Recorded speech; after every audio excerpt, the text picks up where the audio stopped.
За сайн байцгаана уу. Өнөөдөр баяруудыг ирэмблэх болно. Тэгээд энэ ирэмбэнд оролцохоор 4 баяр нэр дэвссэн.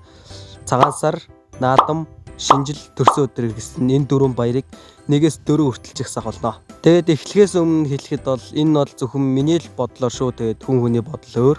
Миний хувьд 4-р байранд болохоор төрсөн өдөр орсон. Тэгээд би бол төрсөн өдөр дээр нэг ач холбогдлогод байдаггүй. 3-р байранд шинэ жил орсон. За шинэ жил бол үнэхээр гоё баяр. Гэхдээ наадам цагаан сар хоёрыг арай л гүйцэхгүй байх.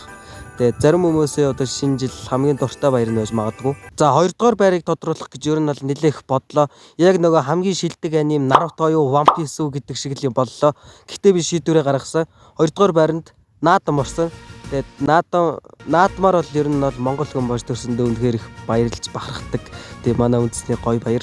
За тэгээ мэдээж 1-р байранд болохоор цагаан сар орсон. Цагаан сар бол нэр үнэхээр гоё баяр. Өвлийг өнтөө давж хавартаа ингээд золгож байгаа тийм гоё баяр. Тэгээ жилдээ нэг удаа ах トゥ амаатан садлуудтайгаа их гоё тийм уур амьсгалтайгаар уулздаг тийм гоё баяр. Манай хөдөөнийхэн бол ер нь цагаан сарыг их гоё өргөн тэмдэглэдэг. Тэгээд цагаан сар бол ер нь миний хүсэн үлээдэг ер нь хамгийн дуртай баяр.